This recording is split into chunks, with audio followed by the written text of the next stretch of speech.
Breaking news, breaking boxing news. Over there in Saudi Arabia, Riyadh season, WBC Grand Prix. American prospect, Troy Nash just was robbed. He just was robbed. I keep telling y'all, us American fighters, every time we go across seas, they're going to rob us. They're going to rob us. If you're a champion or you a top prospect, a top contender, a mandatory, you will get robbed. The pointing system, y'all could have gave it a draw. But how you going to give it a draw if the first 4 or 5 rounds, the guy walking, Troy Nash, beat him clearly? You understand me? And just like the last 2, 3 rounds, still put on an entertainment fight. Because he was beating the dog breaks of Muhammad.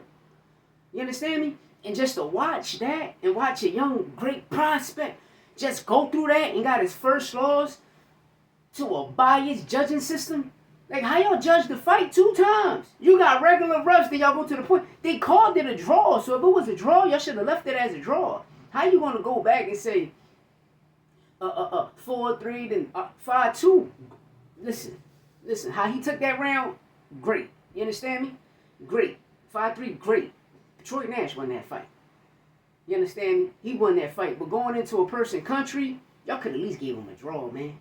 This is why fighters don't want to go over there and fight.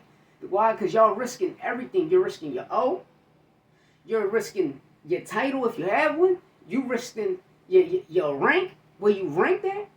Telling you, man, why go somewhere where you have no fans at and they trying to turn over there to the New Vegas when their laws over there is not going to... The Sharia law is different from our Constitution. It's strict over there. You understand me? But you let you people tell it, y'all want to tell a whole different story. Y'all want to paint a whole different narrative. And I see it. You see Project Mockingbird from the rip. You see that half of these other people that boxing analysts and commentators and podcasters that talk about boxing, specifically boxing, and we can even talk about the Philadelphia Eagles and Jalen Hurts, how they hate him too. Like, it's crazy. It's crazy. We see them, what they do to Tank, what they do to Boots, what they do to Jalen Hurts, the stigma with Canelo and this PED stuff, but we all know in the world that Victor Conte is a well-known cheater. We know Victor Conte went on record saying he can beat the CDC, the FDA. He helped start it, VADA, and he could beat VADA testing and WADA. You understand me? Yeah, everybody keep talking this Canelo on PEDs, but Canelo beat his case. He made Victor Conte put his foot in the mouth. Victor Conte said, well, you go do this and that. What Canelo did, they went and did all that shit. Jaime Munguia about to do the same thing. But the key thing is, it's you, Victor Conte. You're the problem. You're the problem. We all know you for being a well-known cheater. We all know why, because you said this shit out your mouth. And to get parole, you got to take responsibility for your actions. You understand me? You really got to go up there. Even if you ain't sell drugs and you ain't commit the crime, you still got to go to parole and show remorse and accept that you did the crime that you never did. You understand me? Me personally, though I think PEDs is a problem, no, it's like vitamins. You feel me? But to these people, it's something. To these people, it's something. That's why whatever happened back then, it happened. But shit, I need a help me, motherfucker. You understand me? Because life is real. The food you eat and consume damage you. So if you taking something that can still help you stay healthy naturally, I'ma deal with it. But y'all call it PEDs. So this is the BS we got to go through with PEDs. But I just brought that up just to bring that up. But the key thing I'm saying is, you can everybody gonna find out is they're robbing American fighters, man. A lot of American fighters is getting robbed, especially you prospects. Y'all getting robbed. They're gonna try to keep y'all under contract. Like, you watch that fight right now, man, you're gonna be like, there's no way Troy Nash lost that fight. It's no way Troy Nash lost that fight, man. And you go into another person's country and you put on a performance. I won the first 4 or 5 rounds.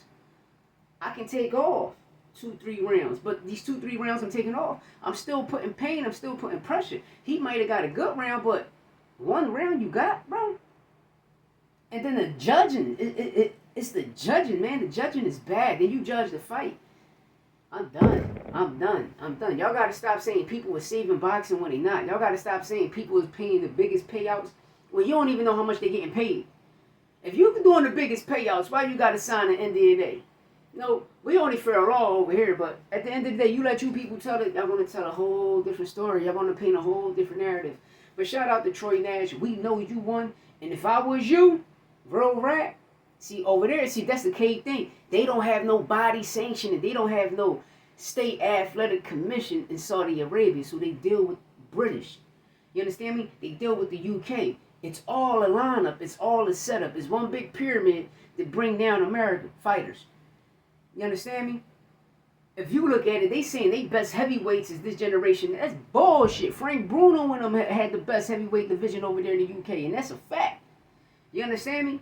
Y'all acting like Conor Benn Sr. and motherfucking Chris Eubank Sr. like they're top. Like what? Ricky Hatton, Prince Nassim, Joe Kawasaki, Demetrius Pride. Like come on, man. Especially Carl Ford. Come on, man. Y'all, this generation is nowhere compared to them dogs back then. Them dogs could take body shots. Y'all niggas can't even take body shots. I'm just keeping it tall. Keeping it tall. But at the end of the day, it's sad because how you throwing fights and you ain't got no state athletic commission, no nothing. But you dealing with the Brits. And us American fighters, we going over there, man. We taking losses, bro. We taking major losses. And ain't no telling them niggas probably be all juiced up over there. They probably be juiced up over there. Then they can pay Wilder. They can pay whoever. You understand me? But you know, I just got to put it out there. Troy Nash was robbed, and it's crazy. These narratives that's being painted on boxing is crazy. And every American fighter that go across the season, the Riyadh season, is they getting robbed? You're watching the fight just like I'm watching the fight. Are they getting robbed? Let me know what you think in the comments. Hit that subscribe button. Share this. We got to push this out there, man. We got to push this awareness of American boxing out there. Why? Because y'all got to understand what's coming. You feel me? Like, we just watched Ray Ford say he won't go back over there and fight again. Now he's going back over there and he's fighting Abraham Noah. Could Ray Ford get robbed again? Because in the Nick Ball fight, he got robbed. You understand me? You got to take it from the champ. And then I watch, this is the Brits. This is no shade to them, but the Brits analysts, well, you ain't got to take it. That's a lot. No, you got to beat the champ. You got to take it from the champ. You going 12 rounds with the champ don't mean nothing. You got to drop him. You got to do all that to take it from the champ. And Nick Ball didn't take it from Ray Ford. You understand me? And Ray got that loss. Now you going back over there? Tough cookie. But besides that, let me know what you think in the comments. And hit that subscribe button.